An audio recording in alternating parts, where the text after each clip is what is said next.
Lines are now closed. Do not call or text. The following show is controversial and contains content you may find offensive. Listener discretion is advised. 98FM. This is 98FM's Dublin Talks with Adrian Kennedy. Monday evening, Monday the 13th day of February 2017. And how are you tonight? I hope everything is good with you. Between now and midnight tonight, this is Adrian Kennedy. This is 98FM's Dublin Talks. We have a lot to get through on tonight's programme, including a little bit later on. We're going to be talking about a woman who has had the life of her dog threatened because he barks a bit, allegedly. She got a letter in the post from claiming to be from one of her neighbours, threatening a slow and painful death for her dog if he doesn't stop barking. We'll tell you that whole story a little bit later on. We'll also be hearing about motorists who continue to text while they drive.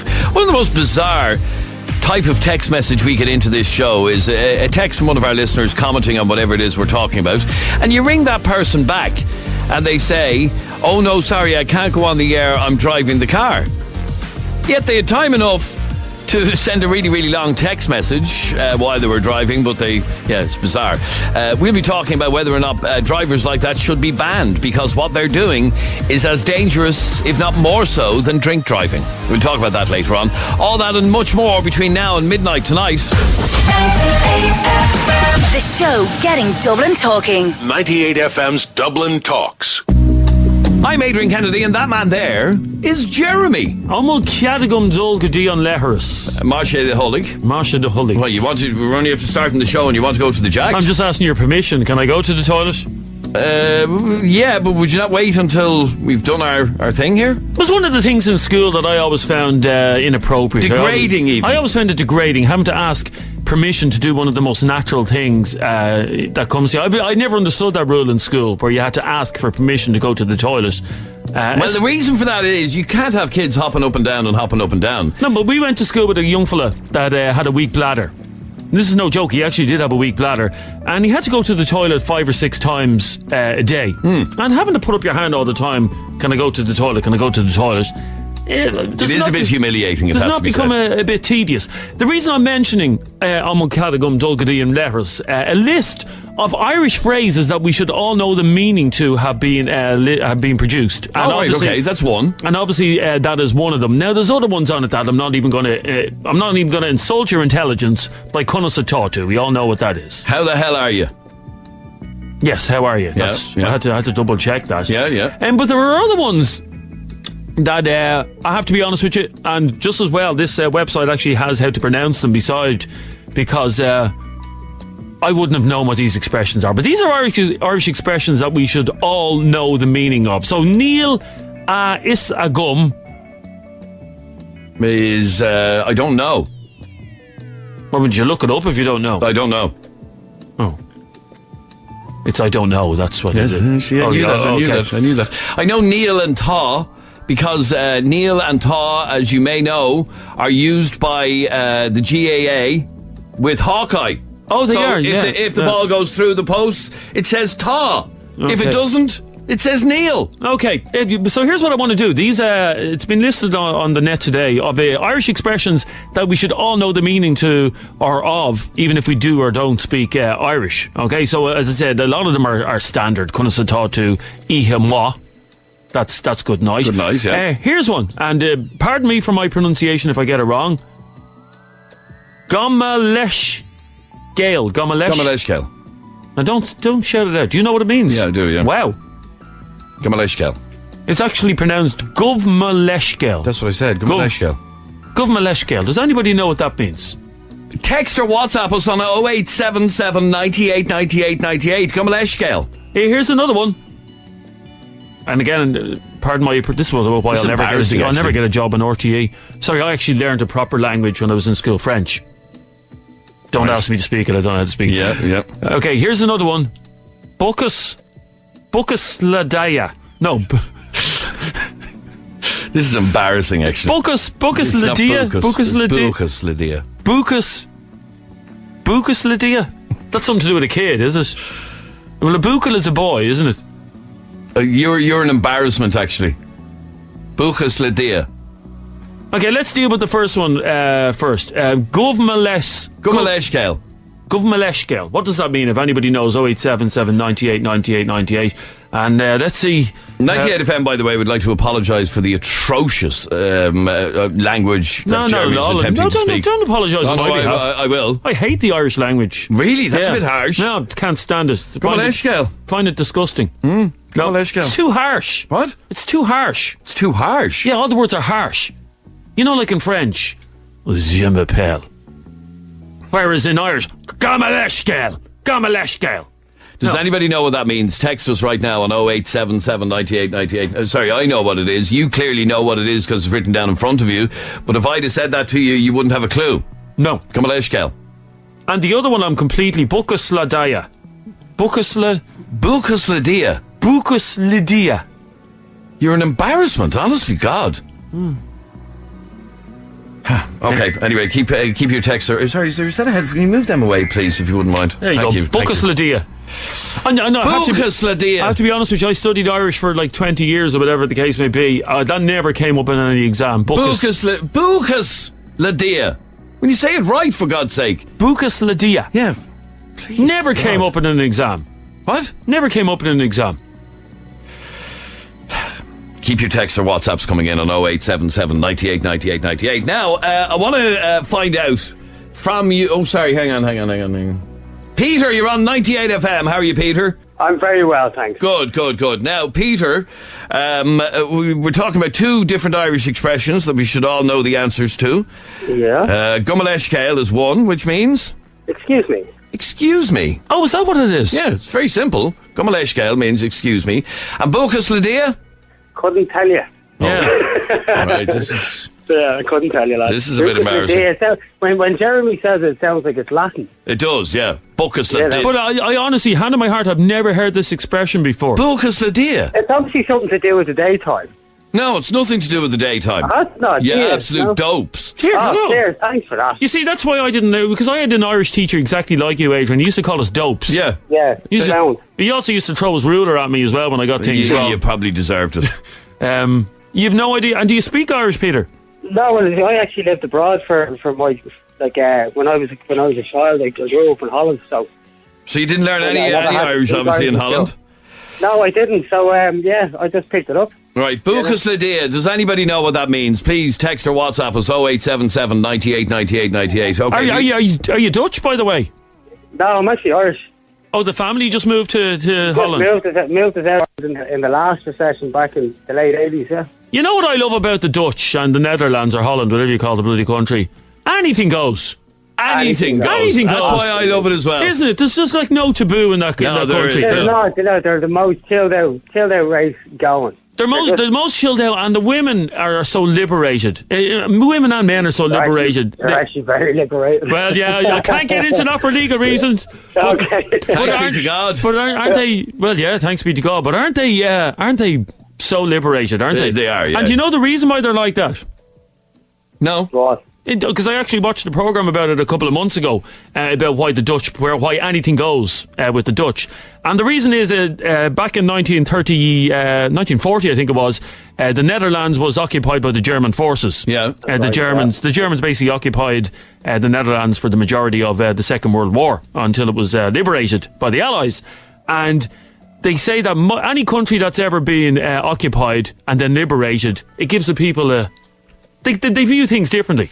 So they are literally liberated. They are literally. Now that doesn't explain why the women are liberated. And did you find that with Dutch women that just anything goes? Nah, do you know what? They're actually really, really nice people. They're a lovely race. Yeah, no, they really, really are. And they're very, very welcoming. And very welcoming. They are indeed. Very welcoming. One of my favourite places in Europe. Amsterdam Airport. Oh, you've just reminded me. I haven't been to Amsterdam for a couple of years. I'm due a trip. Did you ever go? It's really nice. It's lovely. Did you ever go, lads, to the banana bar in? I did once in Amsterdam, and we can't discuss it live on radio. No, definitely not. That's another day's discussion. It certainly is. Thanks, Peter. Cheers, lads. Have a good one. Bukasladia. You get a great drink in the banana bar.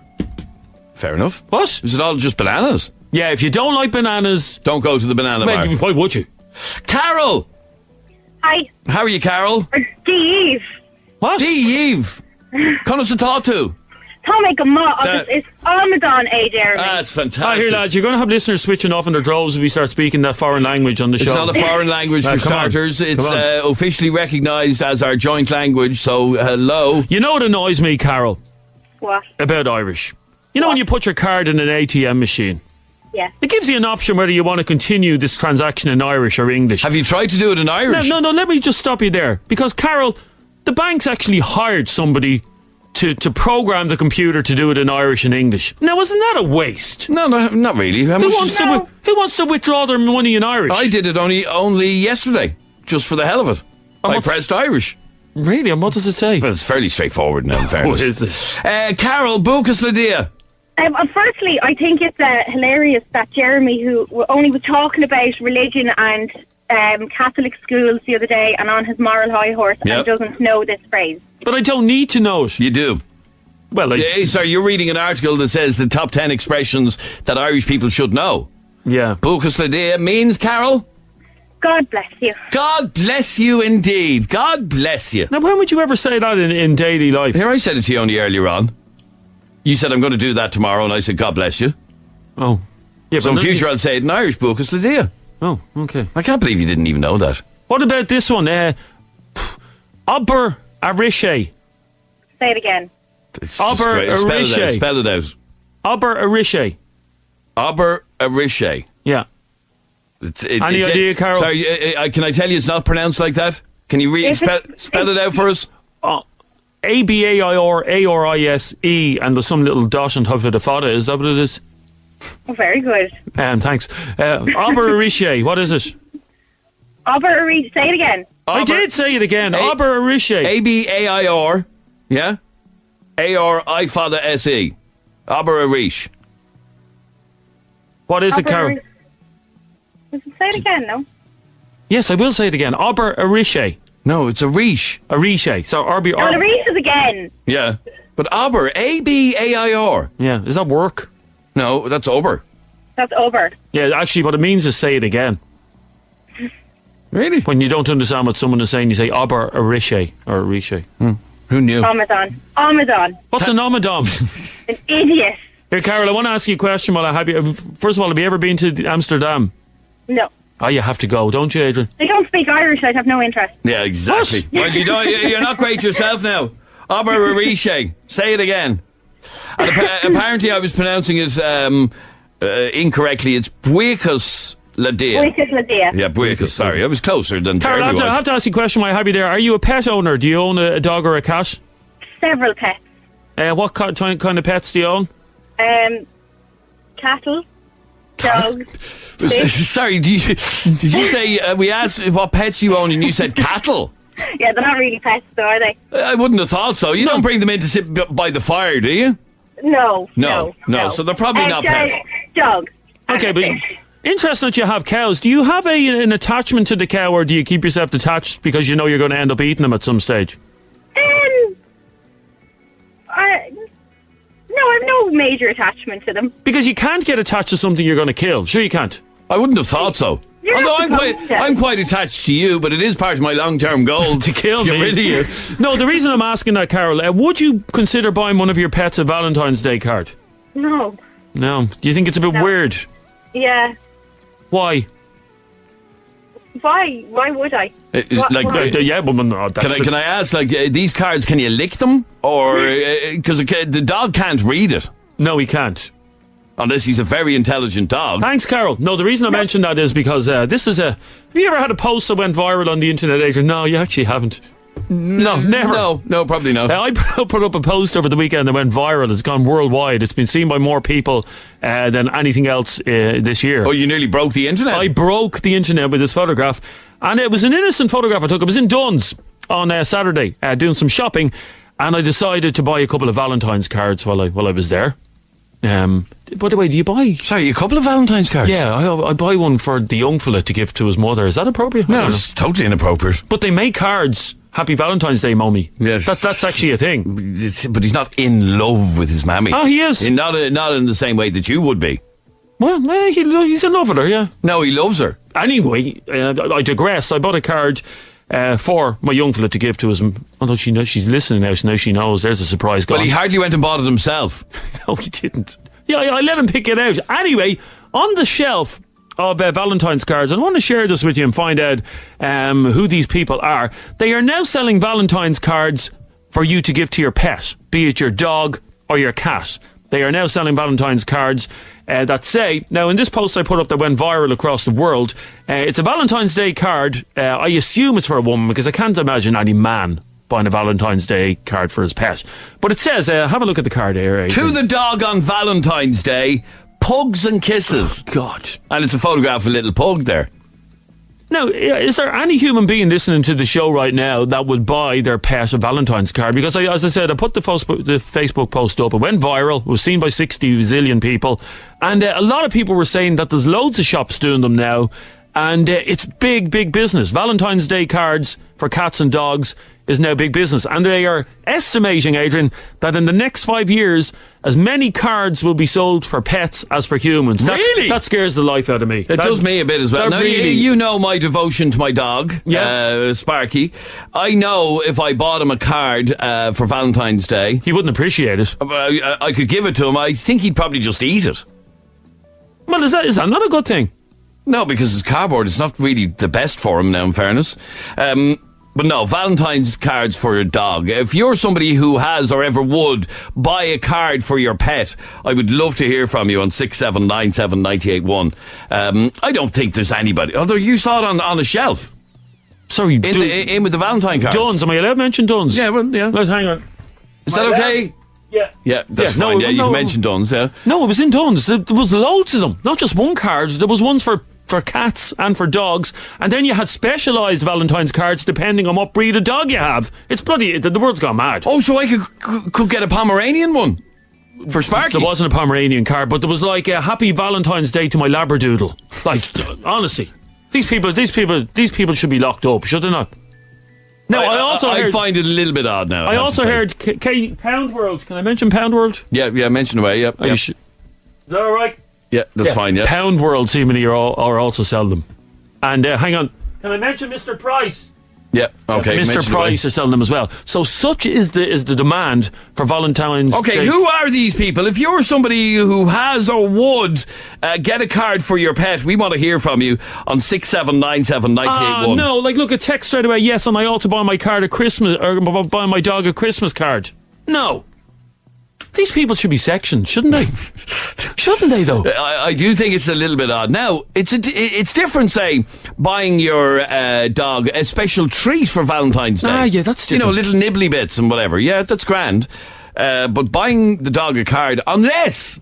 Are they edible cards? No, they're not. No, they're cardboard. They're cardboard. One of the cards, because I wrote down some of the things that some of the cards said. One of the cards said... now, again, this is to your dog. Please be my Valentine. My heart is in your paws. Like, Jesus Christ. Really? That's what it said? Another one had a picture of a little pug dog, and it said, Happy Valentine's Day. Without you, I would be sad. Now, that is sad. That's actually pathetic. Would you not agree? Yeah, I think so. If you're somebody who does or would buy a Valentine's card for your dog or your cat, I would love to hear from you. Here's another card. Happy Valentine's Day. I'm just howling for you. Do these people, are they in love with their pets? Like, what's going on? I've told you many times before, I love Sparky to bits. He's a great part of my life, love him to bits, but I know, unless it's edible, he'll have no interest in a Valentine's card. Now, one person commented on Facebook saying if you're lonely and your pet is your only companion, surely it's sweet to give them a Valentine's card. My missus already bought one for our mini Yorkie. I'm planning on getting her sectioned soon. I think you'd be well justified to get her sectioned for that. Anyway, yeah, I think it's a little bit... Okay, keep the text coming in. Are you someone who would buy a Valentine's card for your pet? Let us know. 0877 98 98 98. Billy says this is the most stupid topic ever. We agree, Billy. We agree, but this is life, Billy. This is happening in... Can I mention those shops again? Yeah, do, yeah.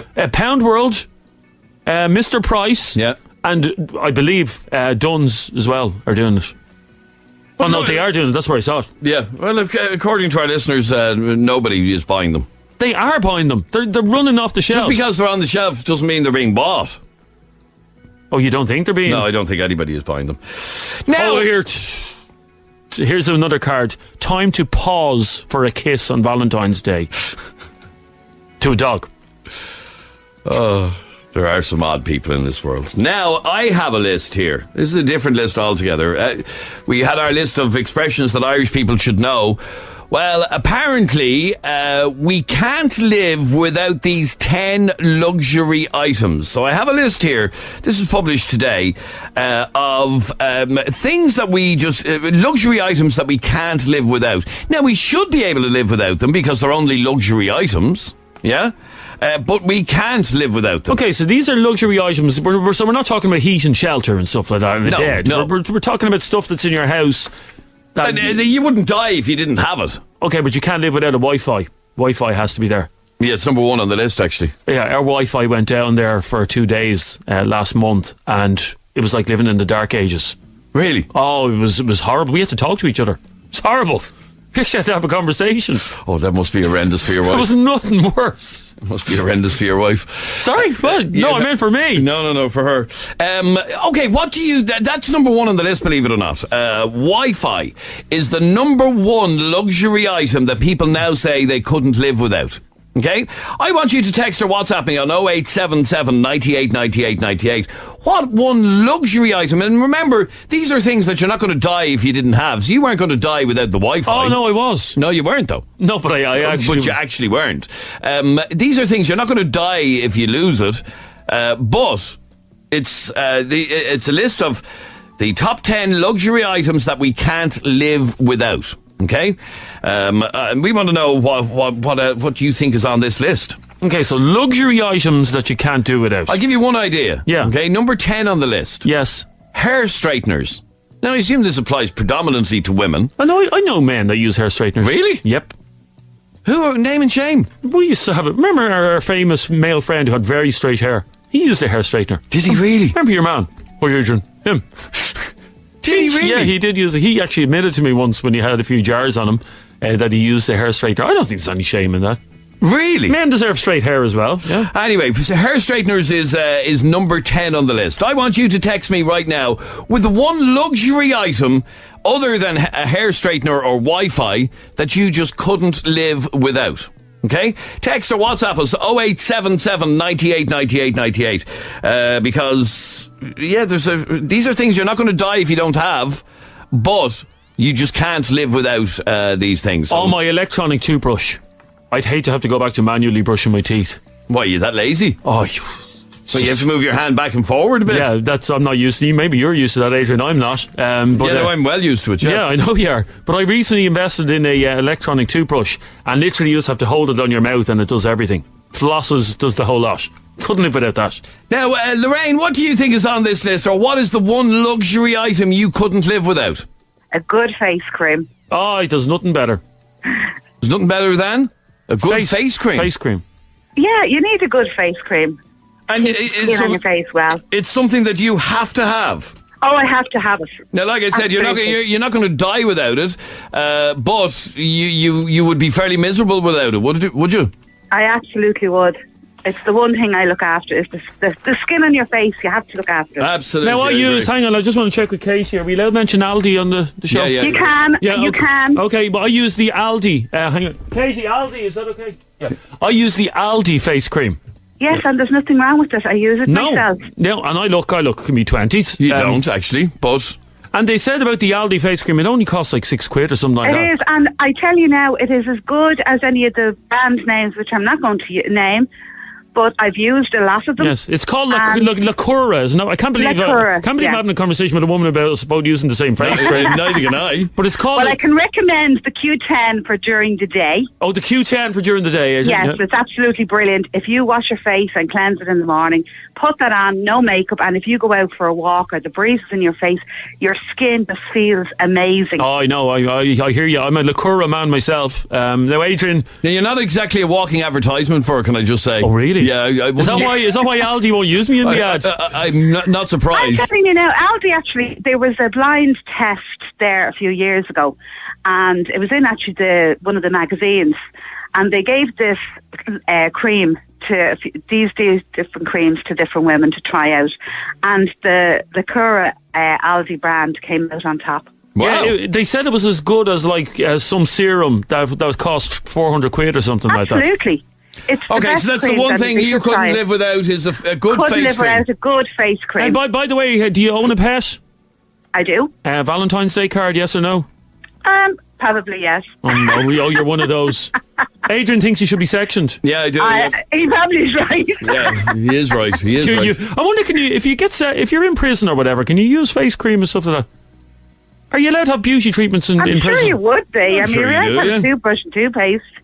Okay, a good face cream. Text or WhatsApp us. What's the one thing you couldn't... It's not on the list, by the way, Lorraine. Believe it or not, it's not on the list of luxury items that you couldn't live without. Here's a few suggestions, okay? Here's other things that are on the list. When asked what's the one luxury item you couldn't live without, number 9 on the list was wine. Wine? Wine. Is wine a luxury item? Yeah, well, of course it is. Really? Obviously it's a luxury item. I wouldn't have thought so. Elaine. Elaine? Oh, there's nobody there. Are you there, Elaine? Hello. Oh, there you are. There you are. Hi, Elaine. How are you? Elaine, what's the one Grand. luxury item you couldn't live without? Mobile phone. Oh, you and me both. Believe it or not, I would have expected this to be higher on the list, to be honest. It's number 6 on the list. It's number 6 on the list. Now, if I were to take your mobile off you, Elaine, would your world fall apart? I'd say it probably would, yeah. What are we allowed to mention? What make of mobile phone? Are we Yeah, it's okay, yeah. What make of mobile phone do you have, Elaine? iPhone 4. iPhone. Are you An iPhone 4? How old is that? This is, here. From See the 80s or something, See is this it? clapped out heap that I have Yeah. here? That's an iPhone 5. Are you're obviously not one of these people that changes your phone every 6 months. I wish I could afford it. No, I think people who change their phone every 6 months have a personality disorder myself. Really? Yeah. You know these people, Elaine, who always have to have the newest phone. Yeah, that's me. You know these people who sleep outside the Apple store in a sleeping bag the night before so they can be the And first your person. point is? Pathetic losers. Oh, Fools. I'd love to be ahead of the curve. But anyway, you couldn't live without your iPhone 4. No. If But you it's an iPhone 4. Does that even take photographs? It does take photographs. It does, yeah. They're not very good, but it does take photographs. You need a new phone, Elaine. I know I do. Elaine, are you expecting any Valentine's cards this year? No. Adrian. Why is that, Elaine? Just don't have any. Oh, What can we do about that, Adrian? send her one. What? Send her one. We won't get to her. But Well, if you pop it in the post now. Where do you live? What part of Dublin are you in, Elaine? I'm in Baldwell. You're in Would you be- Baldwin. would Drop you- it in the way home. I don't live that way. Would you be a bit freaked out if you got a Valentine's card from Adrian Kennedy? No. Okay. Yeah. I'd love one. But no, I'd only write secret admirer on it, though. Because they're freaks. People who write from a secret admirer. Here, Elaine, can I tell you a very sad story? For 5 years, when I was younger, I used to get a Valentine's card every Valentine's Day with secret admirer on it, and I thought that one of the girls on the road fancied me. And I used to strut up and down the road on Valentine's Day with my Valentine's card in my hand going, one of you fancies me. Found out only recently, by the way, in recent years, that it was my mother that sent me the Valentine's card. Yeah, every year. How embarrassing. But it wasn't her handwriting on the card. She actually got someone... it was just to make you feel good. It was to make me feel good. So for 5 whole years, I thought a girl on the road fancied me, and it was my mother. Okay, here's the other things that people can't live without. Tea, coffee, a television. What else is on the list? A microwave is number 2 on the list. Yeah, how would you live without a microwave? I don't know. Best invention ever. Is wireless charger on it? No. I love the wireless charger for my But you phone. can live without it now. You can plug it in. I hate plugging it. No. It's no biggie. It's no biggie. Anyway, my luxury item is my antidepressants. Makes going through the menopause so much easier. No more Tasmanian devil, says Celine. I'd be lost without social media. I'd be lost without a hot shower. And mobile phone and makeup. And this person considers Lion's Gold Blend tea bags a luxury item. I don't think they are they? And somebody else considers toilet paper a luxury item. Really? I don't think it's a luxury item. I now, couldn't fairness. live without toilet paper. This is 98FM's Dublin Talks. I'm Adrian Kennedy. That man there is Jeremy. I want to get your opinions very quickly on this. We're going to be talking to our sex therapist from Hot Press, Anne Sexton, in a couple of minutes about this. But I want to read out a scenario for you, and I want you to text in what you think of this person straight away. Okay, so I'm going to give you a scenario here, and I want you to text what your opinion is of this woman straight away. Okay, a 22-year-old girl, and Adrian as well, okay? A 22-year-old girl who is single, okay? She's 22-year-old single, no ties. She goes to a nightclub once a week on a Saturday night with a plan. And her plan is to score a few men. Maybe 2, maybe 3. Hey, maybe 4 if she wants. So on a Saturday night, she ends up meeting 4 different fellas. She snogs one fella on the dance floor. 10 minutes later, she moves on to another one and snogs him. Maybe she takes one of them home that night and they do whatever they do. She does this every week because she's young, free and single. What is your opinion, if you can sum it up, ladies and gentlemen, in 2 or maybe 3 words? What is your opinion on a girl like this? Okay, so she's 22 years of age, young, free and single. She goes to a nightclub once a week with a plan to have a bit of fun. And she may meet 3 or 4 fellas that night. She may take one of them home. She probably has sex with a different man every month because she's young, free and single. When you think of that woman straight away, in your mind right now, text me what you think of that woman and text me right away, or you can WhatsApp me to 087 798 98 98. This is a social experiment. We're going to be talking to Anne Sexton from Hot Press about it in a couple of minutes, but this is a social experiment to see how people judge a woman like this. Okay, so she's no tie. She's not in a relationship. You know, she wants to and this argument obviously comes down to the fact that if we were telling that story about a bloke, that guy would be hailed the hero. We'll come into that a bit later on, and we'll explore that. But as it stands, what do you think of a girl like that? If you heard that one of your mates was doing that, she was 22 and she was scoring 4 different fellas a night in the nightclub, taking one home every couple of weeks for casual sex, what would you make of that? Okay, text us right now, 087 798 98 98. 087 798 98 98. In a nutshell, text us your reaction to somebody like that. And Anne Sexton is the sex therapist from Hot Press magazine. She joins us on the programme. Anne, that's a very common reaction when you talk about a woman like that. It is. Sadly, slut shaming is very much alive and well, although I think our attitudes are beginning to change. Well, I would say, Anne, about 85, now we've got hundreds of texts here, I'd say about between 85 and 90 said derogatory things about that girl. Well, you know what? I always think that people who do that are jealous. They're either jealous they don't have the opportunity to do that themselves, or they'd secretly like to, but they have absolutely repressed their own sexuality that they feel that they can't do it. I mean, we all grow up in a society where women are judged for their sexual behaviour, and so we internalise those feelings. And I think that's why a lot of women are often quite harshly judged by other women for their behaviour. But when you hear of a woman, this woman, 22 years of age, you know, scoring 4 men in a night and possibly taking a different man home every week, that's not respectful, is it? Says who? Well, no, let's break this down. So she goes out once a week, maybe kisses a couple of guys, and once a month she takes one home. That means out of a possible 20 or something men, she chooses one on occasion, which means she's spending her time choosing the person that she has sex with quite carefully. And I think this is actually quite sensible and smart and safe sexual behaviour.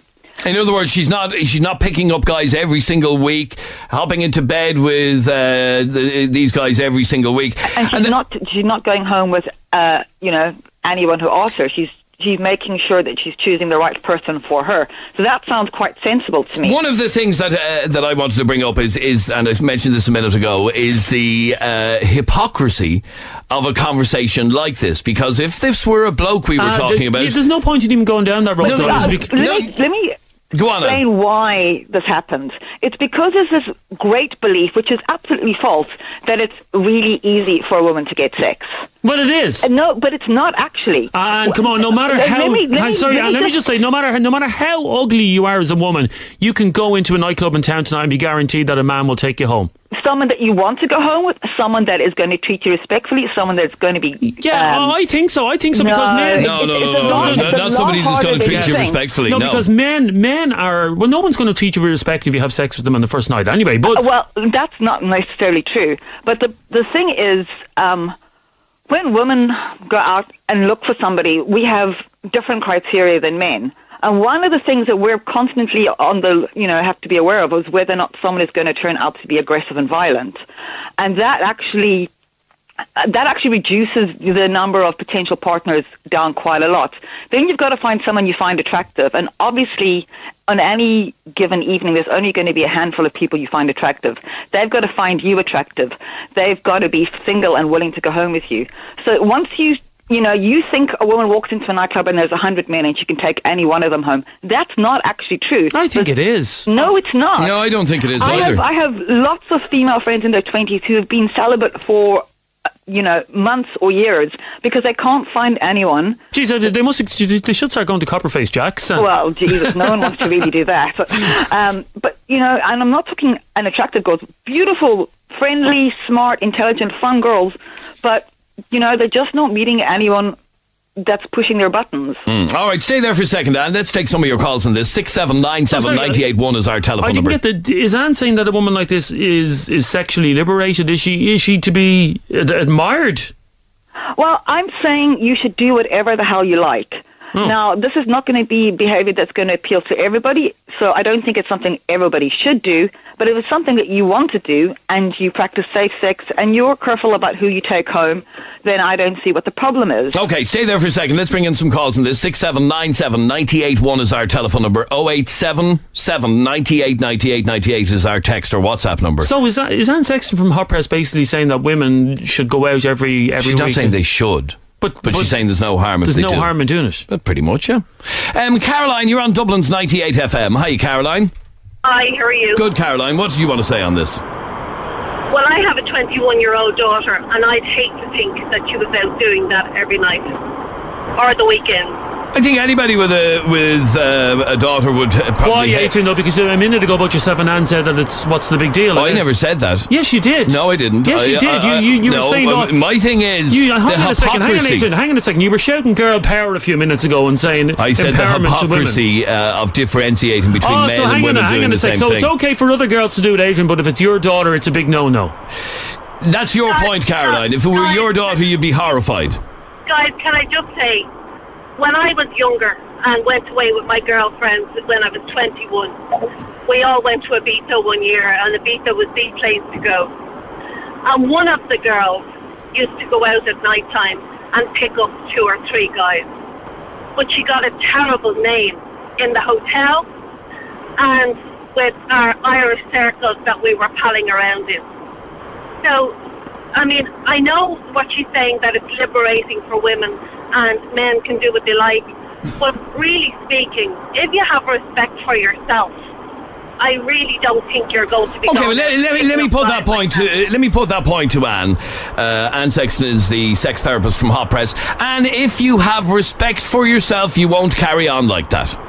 I think that's very unfair. That's suggesting that your sexual behaviour has got something to do with your moral integrity and your ethical behaviour. And I don't think it really does.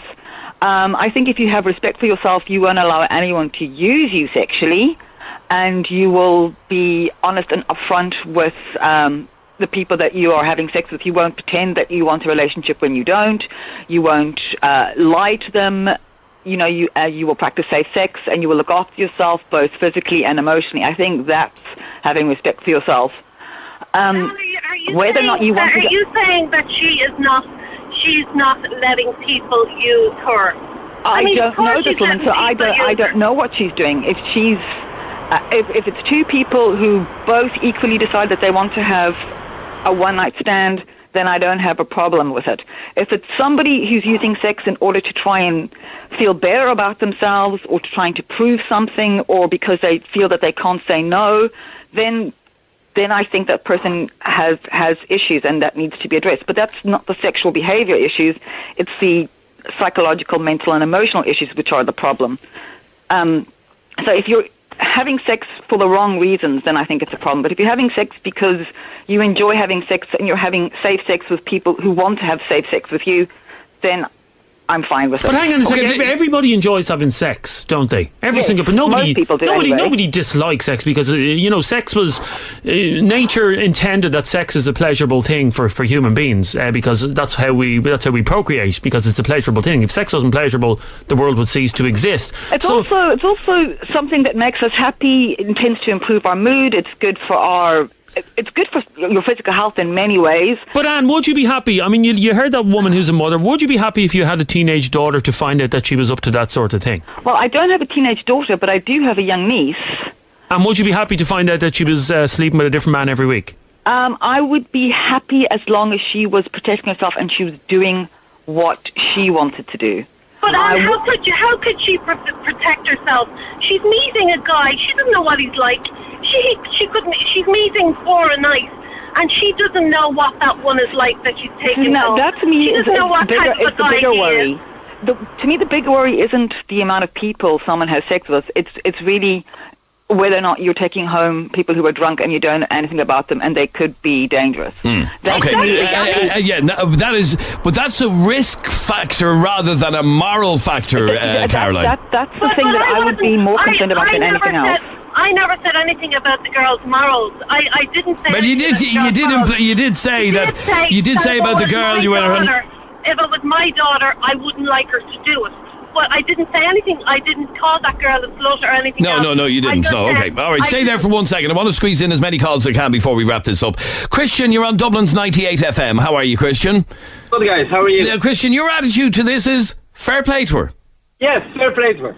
I think it's important for her to experience as much as she can, and she'll know when she'll find her husband or her future husband, and she'll know how to behave and all. Okay, let me stop you there, Christian. Let me stop you there. Christian, let me stop you there, okay? You're saying her future husband, yeah?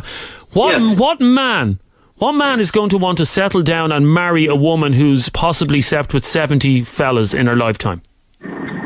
You? Well, no, hang on. Let me ask you a question. You? Are you that man? My missus, she married me, and I had loads of girlfriends. So that's no. That's not what I'm asking. The woman you married, yes? Yeah. How many previous partners had she got before she met you?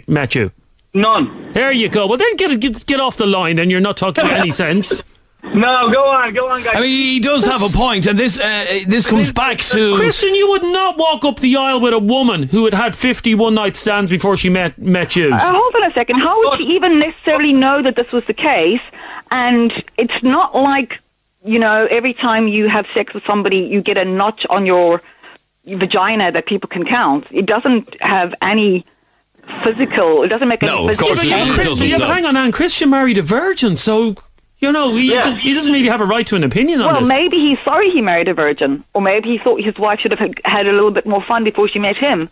And sometimes, and someone who's, been around the block a couple of times is a lot happier once they've settled down and they're with the person that they want to be. Because they know what they want in their life. They know what they want, and sexually they know what they want. Exactly. Stay there for a moment, and Dave, you're on 98 FM. How are you, Dave? Hi lads, how are you? How are you, Dave? Good, thanks, Dave. What do you want to say on this? First of all, I don't know what Christian is on about. Basically, men are beasts, and if we're in a nightclub and a girl like that, we're after two types of women. Women that will go for the one-night stand, and then women that we can take home to mum and dad, the prim and proper girl. We're not looking to take the one night. Okay, but what is your attitude toward a girl, 22, single, goes out once a week, scores a few fellas, takes one home maybe once a month? What would you text in to say about that girl? My attitude? Yes. That she's easy and a bit of a slapper. Yeah, you see, no, but as soon as you say things like that, people will say, slut shaming, stop slut shaming. You can't even say that anymore without people accusing you of slut shaming. But this is the point that Anne is trying to make, that you're entitled to do what you want in your life. But you have to be also judged. As long as she's being physically safe, as long as she's being sexually safe, Where's the problem? Because we all get judged by our actions. No, the thing that bothers me, of course, is that men are allowed to do this and nobody says anything. Yes, they get patted on the back as heroes, yeah. Exactly. And, everybody enjoys having sex, or most of us enjoy having sex, and nobody would get to have sex unless people were willing to have sex. And so why do we as a society discourage women from having sex when sex is regarded as something that we all want and enjoy? It doesn't really make sense. Okay, Dave, because this is the point that I made earlier on. This is what it comes down to. Women are supposed to have more self-respect than men. Says who, though? That's always been the way. No, actually it's not. Do you know that in the Middle Ages, men were thought of as more cerebral and much more into, higher topics, and women were thought as sexual and almost like animals. Oh my God. And it was totally the other way around. I was brought up in the wrong era then. Yeah, but it was believed that women had far greater trouble containing their sexual energy, whereas men had no problem at all. You see, Dave, do you not get the hypocrisy of describing a girl like that as a slapper, where if it was a bloke, you'd be patting him on the back? I do, I understand that, but it's just the way that we're built. It's just, I don't know, the way we're born. It's not the way we're born, it's a social attitude that can change and is changing. And you believe it has become slightly more accepted if a woman wants to be sexually liberated, sexually free? Well, the Irish Times did a survey on Irish people's sexuality just recently. Now, between around 24% of women, sexually active women in Ireland, have had only 2 to 4 lovers. 29% have between 5 and 10 lovers, and 19% have had between 11 and 20. And 15% of women have had more than 20 partners. Okay, so it is becoming more the norm. But let me ask you a question. Yeah. How many people do you have to have sex with in order to be considered promiscuous? That's a very good question. That's a very good question. Yeah, I think. And does your age matter? If you're a 40-year-old woman who slept with 20 men, and you've lost your virginity at 20, so that's 1 a year. 20 is still a large number, and most people be like, "Oh, that's quite slutty." No, and I take the point that your opinion of somebody who's promiscuous versus somebody else's opinion might be completely different. Look, I'm really sorry to cut across both of you, and thanks very much indeed for joining us. We're out of time. This is 98FM's Dublin Talks with Adrian Kennedy. Imagine receiving a letter from a neighbour threatening to kill your dog because of its excessive barking. A barking dog in a housing estate can be head-wrecking at the very least. Barking dogs, especially at night, can keep housing estates awake, and a lot of the time the dog owners are oblivious to the nuisance their dog is causing. But is there ever a justification for threatening a dog or its owner? And how would you deal, or how have you dealt with a nuisance dog in your area? Well, we've an exclusive story for you on Dublin Talks concerning certain residents, or resident, we can't be sure, who sent a dog owner a very threatening letter over her dog. Let me read it to you, and I want you to imagine how you would feel if you got this letter in your letterbox. This is from all your angry neighbours. Stop letting the dog out the front at night time until all hours of the morning, barking non-stop.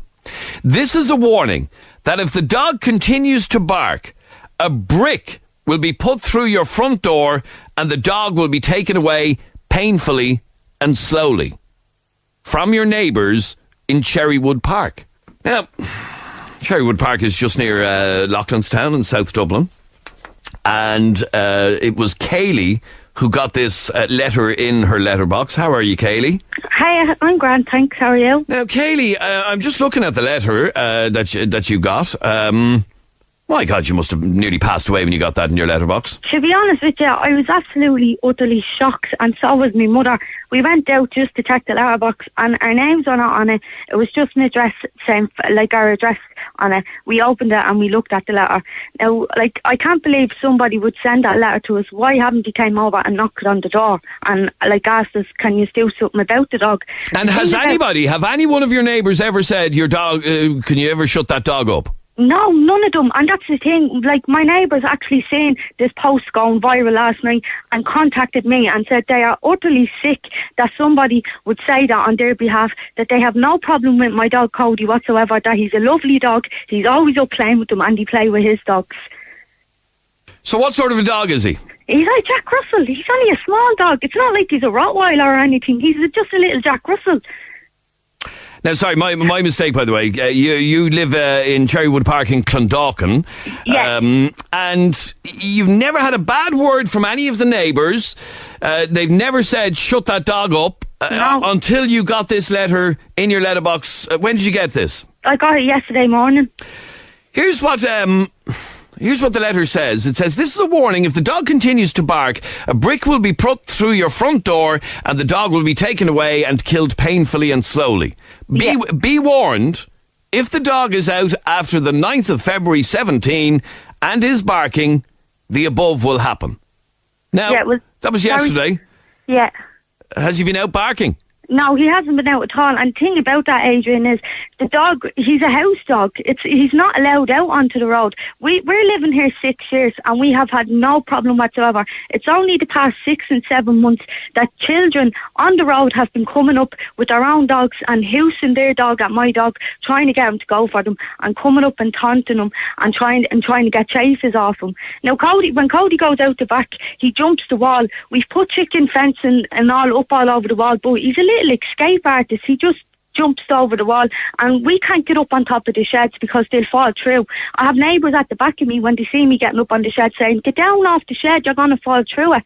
So he'll run across the shed, he'll jump over the wall, and the minute we hear him barking, we're out and we're on that road straight away because we don't want anyone to say anything about him. Okay, but nobody has. That's the thing. No, that's the thing. Nobody has come and said, look, can you do something about your dog? Nobody. We just received that letter.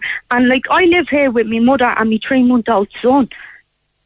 And obviously receiving a letter like that, and I'll read it again, okay, because I want people to imagine getting this letter. It's well typed. Yeah. There's a copy of it on our Facebook page at facebook.com/Adrian K and Jeremy D. And here's what it says.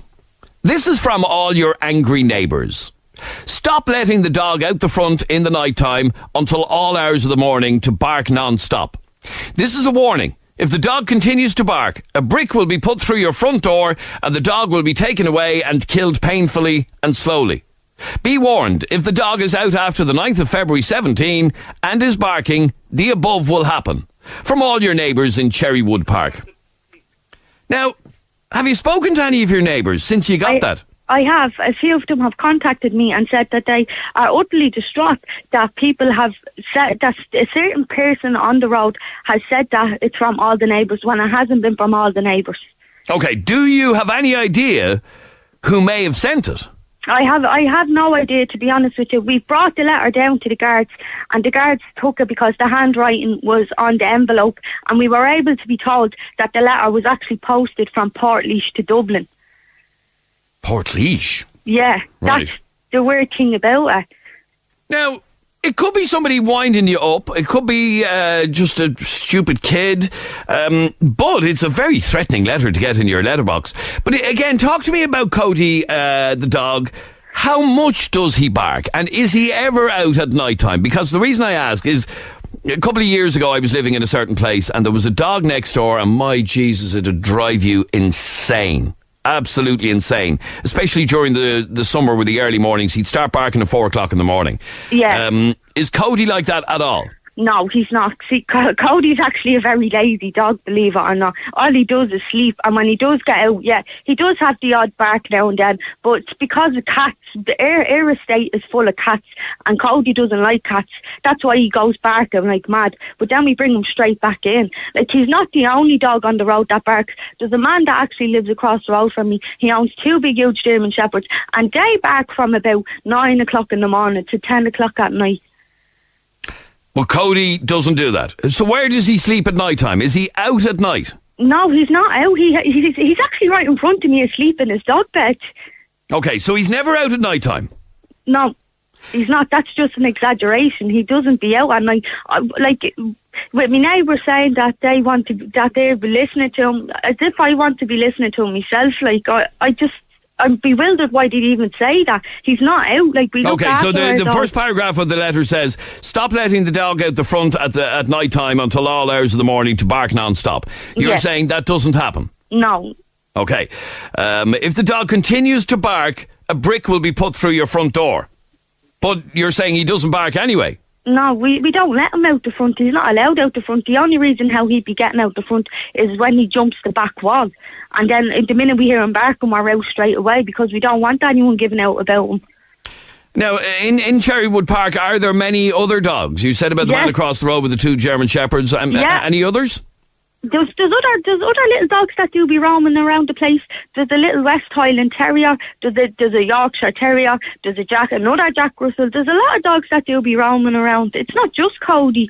But you said Cody doesn't be roaming around. No, when he jumps the wall, he does for a little bit, and then he'll come back like. And is there anything you can do to stop him jumping the wall? I've tried my best. I've put everything up against. I've put chicken wire. I've made it like a lot of wood up against it and everything, but he just seems to manage to get through it. He's an escape artist. It's gone to that bad that I've actually now put him on the lid when he's going out to go to the toilet. Right, so you're bewildered by this letter. You've no idea who it came from. Are you worried for Cody's safety, or are you? I am. I'm extremely worried for my dog in case, like, what if he does disappear and then he's not found? Like, I love this dog so much. I have him 6 years, and I don't want anything to happen to him.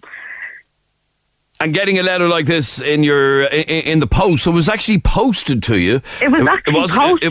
It wasn't just dropped in the letterbox. No. Getting a letter like this in the post has you terrified then for Cody's safety. Yeah, I am, and I'm extremely upset somebody would say that about my dog. And I feel like I'm living under threat. Like, now I have to watch out what happens with my dog. So you've been warned with this letter that if your dog doesn't stop barking, you'll have a brick thrown through your letterbox, the dog will be taken and killed painfully and slowly. Yeah. Like, I honestly don't know why he done it, why he couldn't have knocked on the door and just said something to us instead of sending us that letter. Like, it's after putting a lot of stress on me and my mother. I can imagine. Well, do me a favour, Kaylee. Stay on the line there for 1 second if you can, please. 6797 is our telephone number. You can text or WhatsApp the programme 0877 98 98 98. 0877 98 98 98. We'd love to hear from you. Julie, you're on Dublin's 98 FM. Hi, Julie. Hi, how are you? Julie, what do you want to say? Well, first of all, I do not condone what the letter says in any way before I say anything else. My point was, if a dog was out till all hours barking, I would be extremely annoyed about it, to the point where I would probably be angry enough to say I wish that dog was dead. But to actually sit down and to write a letter and post it is a different story. Absolutely. And I can say, and I gave the example of something that happened to me in a place I was living probably about 10 years ago. And my Jesus, I wanted to kill the dog, I'll be honest with you. It was doing my head in. But to be honest with you, who wouldn't? There is not a person that could come on air here and say that they would happily sit there whistling while a dog was barking all night. No. You wouldn't. It'd drive you nuts. But Kaylee, you maintain that your dog isn't barking all night. No, he doesn't be barking all night. That was a neighbour exaggerating. Yeah, he does bark, but he doesn't be barking all night. We wouldn't have it ourselves. Why would we want to listen to the dog out all hours of the night on the road barking? Well, that's what I was thinking. I mean, that's what I was wondering. I was thinking, why is the dog out at night? Because everyone would know it would annoy the neighbours. Exactly, and that's the thing. He doesn't be allowed out at night. He jumps the wall, and the minute we hear him out on the road, we run out to get him because we don't want to be disturbing any of the neighbours. Like, there's children that live on my road as well, and that's the last thing I want is for their mothers and fathers to be knocking at my door and giving out about the dog. He doesn't be out at all at night time. All right. I'd say you're terrified now to let him out because it's past the 9th of February now. Exactly, that's it. We got the letter yesterday saying the 9th of February and we only realised it was the 9th, and that's what my poor dog, like, bringing him out to go to the toilet on the lead and everything. Like, this all started because a couple of youths, the reason why Cody barked is because a couple of youths actually gave my dog a bad hiding, and my mother caught them. And when my mother caught them, they all ran away. My dog was left with a big lump on his head, and he had bruises on his legs. Right, so could this be just a group of kids trying to intimidate you? No, it's not. It's definitely not a group of kids, because it's the way the letter is wrote out. A man wrote that letter. Okay, do me a favour and stay on the line there for 1 second. And James, I'm going to talk to you in just a second. You're actually a friend of Kaylee's, yeah? Yeah. Okay, I'll stay there for 1 second. I'll come back to you in just a moment. Our number is 6797981. Text or WhatsApp us 0877 98 98 98. I'm Adrian Kennedy, and this is 98FM's Dublin Talks. We're in the middle of a conversation with a lady called Kaylee about a letter she got in her letterbox with a stamp on it. Posted, it went through the Portlaoise sorting office, and it's a very intimidating letter, it has to be said. Here's what the letter says for those of you who've just tuned in. This is from all your angry neighbours. Stop letting the dog out the front in the night time until all hours of the morning to bark non-stop. This is a warning. If the dog continues to bark, a brick will be put through your front door and the dog will be taken away and killed painfully and slowly. Be warned, if the dog is out after the 9th of February 17 and is barking, the above will happen. From all your neighbours in Cherrywood Park. Cherrywood Park, of course, is in Clondalkin. And Kaylee has asked lots of the neighbours, and nobody seems to know who it is. Any idea who it could be? I have no idea whatsoever, Adrian, who it could be. I've no idea. And we don't, obviously it says on the letter that this is from all your neighbours, but there's no suggestion that this is from all your neighbours at all. Yeah, we bewildered to who it was, especially with 4 of my neighbours approaching me and saying it to me that they had nothing got to do with this letter, and they are utterly sickened that someone would write that on their behalf, that they have no problem with my dog whatsoever. They think that he's a lovely little dog, that he's always down with them and he's always playing with their dogs. Now, there's one thing from this letter makes me think it's kids, and it's the bad grammar in it. The dog will be taking, Taking, taking away and killed painfully and slowly. Mind you, as Jeremy's saying in my ear here, kids don't post letters, so stay there for a second. Now, James, you're a friend of Kaylee's. Yeah. And what did you want to say? No, it's just I would be in and out of the house a lot of the time. I'd spend a lot of time in the house, and I know the dog very well, and he's always in the house. Has been ever since that time that Kaylee said that he was ganged up on and he was beaten. That's since he's been in the house constantly since then. Yeah, every dog gets let out the back. What dog doesn't bark? It'd bark every now and then out the back. But if he was to jump out, he'd last no more than a few minutes outside and he'd be brought back in. Right, so he's not left for hours on end. Now, we have a little dog who goes out the back and she loses her you-know-what when she sees a plane in the sky. She runs around like an absolute lunatic barking. But we're lucky in that we live in the middle of nowhere, so we're not upsetting any neighbours. But there is nothing that makes Kaylee bark incessantly, Cody bark incessantly. Kaylee is what I was trying to say. Is there? There's nothing that drives her insane that she's just. No, the only thing that had that dog barking like that was when there was people at the front gate when he used to be in the garden, and they'd be hoosing them and bringing their own dogs up and hoosing them and trying to intimidate them. For the chase.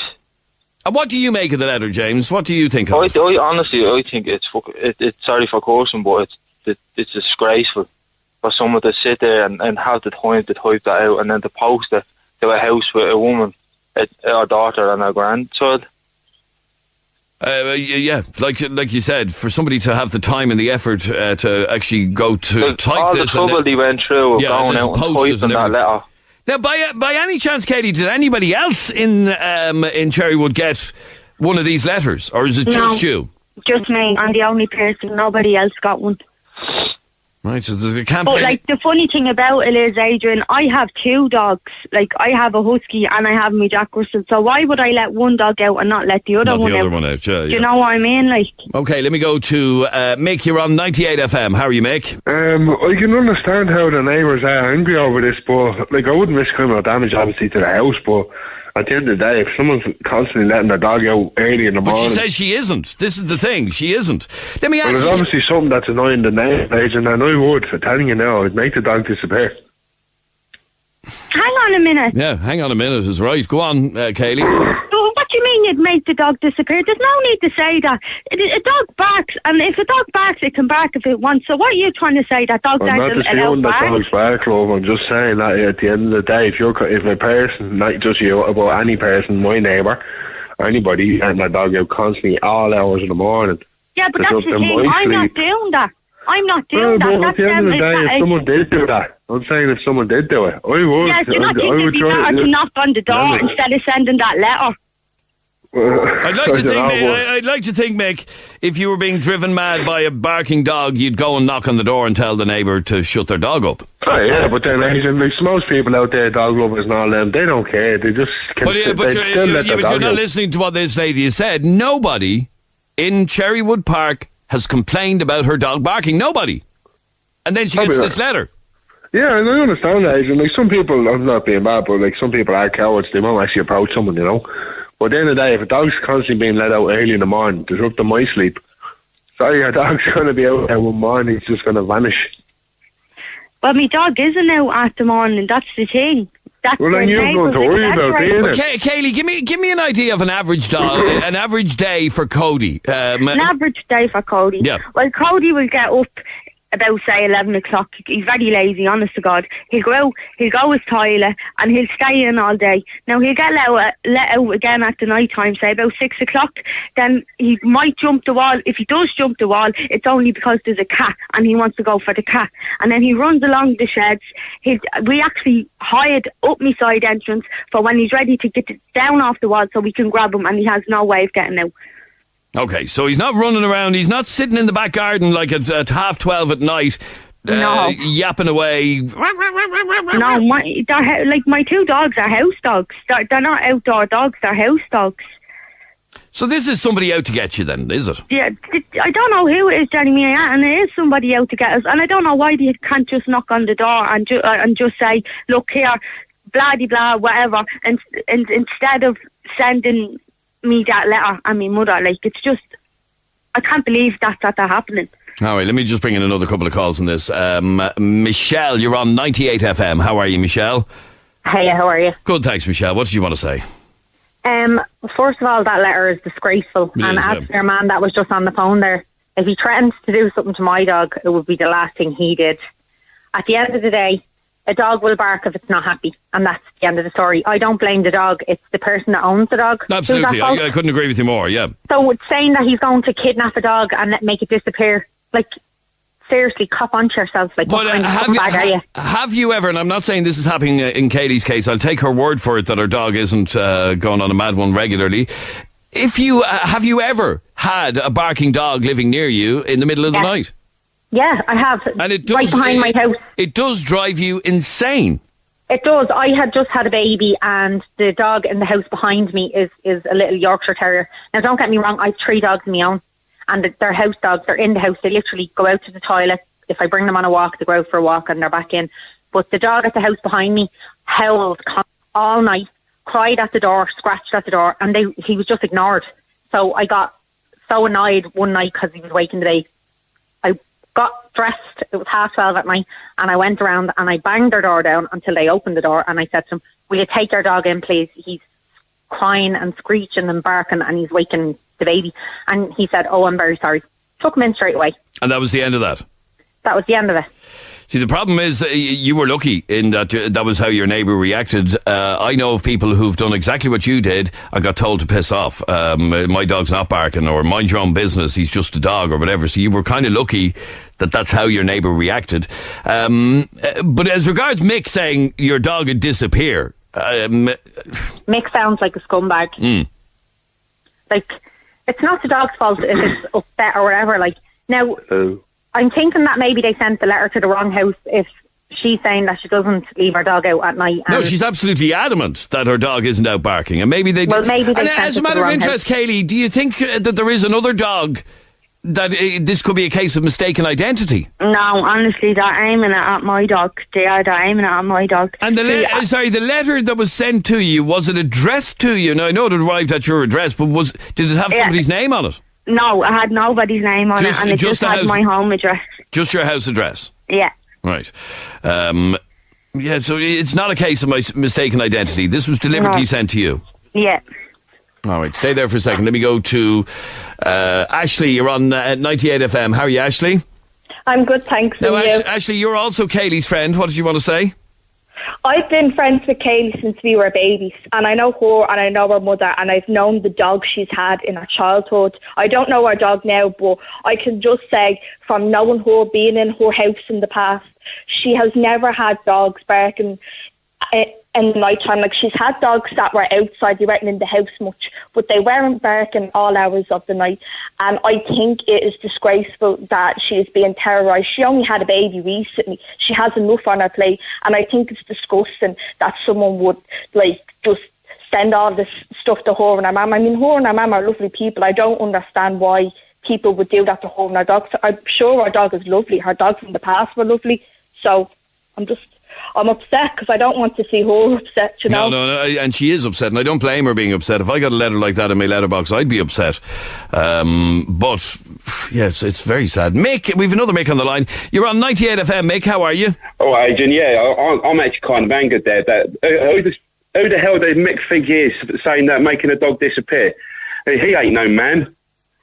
For a start, I'm actually hoping the guys listen, because he's basically actually threatening to kill a dog there now. So but his threat wasn't against a specific dog. It was just a statement. It's still wrong. I hope Katie's okay at the moment there, and you got my support on it anyway. Look, basically, have you ever? And I'm not, like I said, I'm not saying this is happening with Kaylee's dog, but have you ever been in a situation where you've had a lunatic dog living next door to you?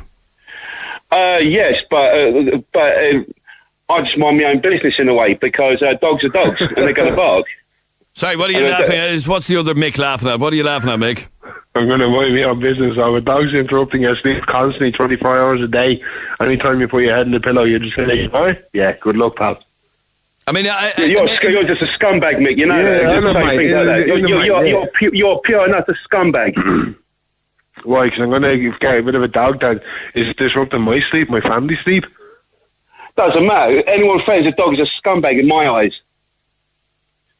Okay. But I'm not going to talk to you. No way, mate. You're just a pure and evil scumbag. But again, I'd ask you, Mick, have you ever been not terrorised, but driven demented by a barking dog? It would. No, it doesn't bother. Dogs are dogs. At 4 o'clock in the morning, it would bother you if it's loud enough that you can hear it while you're trying to sleep, and it has. It would bother me, Adrian, but I wouldn't go to the extreme of threatening it or anything like that, because. I'm a dog owner myself, mate. I'll tell you so. You ever threaten my dog, mate? I'll make you disappear, mate. What if the dog is keeping you up 3 weeks straight? Mug. Hang on. He's never had a situation that he's been kept awake by a dog. But if you had, Mick, you would be pulling your hair out. And not. I wouldn't go to the extreme of sending threatening letters or anything like that. I wouldn't take the law into my own hands, basically. No, that's fine, but you might feel a little bit differently if you had a lunatic dog living next door to you, and I'm being honest with you, it can drive you insane. One last call on this, and that's you, Jenny. You're on 98 FM. How are you? Hi, how are things? Good, thanks, Jenny. What did you want to say? Yeah, I mean, it does depend on the situation of your dog. I think it's something that you should closely monitor in regards to, what is sparking the dog off. It could be many things, like if your dog is barking at night, if they're downstairs, it could be a little bit of separation anxiety and so on. I mean, you've got to bear in mind that a dog is a dog, and, barking is instinctive and it is a natural behaviour for them to do. So, the most important thing is that you need to stimulate them mentally. You need to give them something to do, such as a chew toy, a Kong, things that are mentally going to drain them. At the end of the day, if you have a tired dog, they're going to be that little bit more relaxed. As a matter of interest, Kaylee, just to go back to wrap this up, when it comes to Cody, the little Jack Russell, how do you know that this letter is directed at Cody? Didn't you say as well that you have a husky? Yeah, well, my husky is never out. We don't let him out at all. It's unless he's gone for a walk. But with Cody, as I said, he does jump the wall, and he would be out for a couple of minutes, and he would bark. But that's due to the kids taunting him. Like, we've had no problems for the past 6 years, up until 6-7 months ago, when a lot of new families start moving onto our road and bullying Cody, coming up to the gate with their little dog going looking for me dog to get a reaction out of him. Like, all right, but somewhere, I'd love to, well, obviously you would as well, we'd love to find out who it was who sent you that letter. I would, and that's why I wanted this letter to go viral, so to let the person know, yes, I know, I've seen your letter, and why can't you come and talk to me? And we are going to sort Cody out. He won't be out barking or whatever they're trying to say. Well, look, I hope you've managed to shed some light on this and find out who's responsible for it, because it's just ridiculous. It really is. Yeah. Getting letters like that, it's disgusting. And we'll keep in touch with you, Kaylee, and hopefully you'll get some information as to who's responsible for it. Yeah, thanks very much. Good to talk to you, Kaylee. Thanks very much indeed. And thank you for all of your calls. This is 98FM's Dublin Talks. If it's happening in Dublin, we're on it. 98FM's Dublin Talks.